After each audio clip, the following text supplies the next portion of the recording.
Bine ați venit la primul episod din rubrica Explorator Digital, rubrica în care descoperim cum tehnologiile de mâine vor transforma lumea de azi.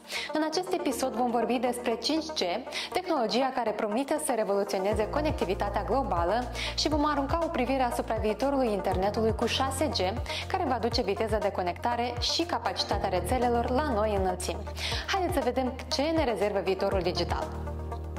Tehnologia 5G este una dintre cele mai așteptate inovații ale decadelor recente. În comparație cu rețelele 4G, 5G promite o viteză de descărcare extremă, care va atinge până la 20 de gigabits pe secundă. Aceasta înseamnă că vei putea descărca un film 4K în câteva secunde sau vei putea transmite în direct video de o calitate mult mai bună, fără întreruperi. În domeniul medicinii, 5G va face posibilă telemedicina la un nivel cu totul nou. Gândiți-vă la intervenții chirurgicale realizate de medici aflați la mii de kilometri distanță, dar care beneficiază de un control aproape instantaneu asupra echipamentelor. Totodată, educația la distanță va deveni mai interactivă și eficientă. Elevii și studenții vor putea participa la cursuri de realitate augmentată sau virtuală într-un mediu de învățare imersiv care va înlocui învățământul tradițional. De exemplu, în loc să învețe despre anatomie din cărți sau desene, elevii vor putea explora un corp uman 3D, participând la lecții interactive care vor îmbina teoria cu practica. În transporturi, 5G va deschide calea pentru mașinile autonome. Aceste vehicule vor comunica între ele și cu infrastructura orașului, reducând accidentele și creșterea traficului. Viteza mare a 5G va permite ca mașinile autonome să coordoneze aproape mișcările instantanee, făcând transportul mult mai sigur și eficient.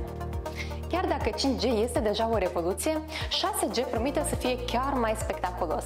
Așteptările pentru 6G includ viteze de internet de 100 de ori mai rapid decât 5G. Imaginează-ți că vei putea descărca un film de 1 terabyte în câteva secunde sau vei avea un streaming video de o claritate perfectă, indiferent de locul în care te afli. Dar viteza nu va fi singurul beneficiu al 6G. Aceasta va veni și cu o capacitate extrem de mare, adică va permite conectarea simultană a multor dispozitive într-o zonă dată, fără a compromite performanța rețelei. Tehnologiile 5G și 6G vor transforma complet modul în care interacționăm cu lumea digitală. De la medicină și educație până la transporturi și viața de zi cu zi, conectivitatea va fi mai rapidă, mai sigură și mai eficientă ca niciodată.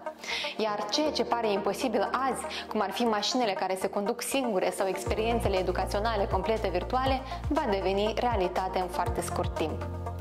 Rămâi alături de noi pentru a explora mai multe despre viitorul digital și impactul pe care tehnologiile emergente le vor avea asupra noastră.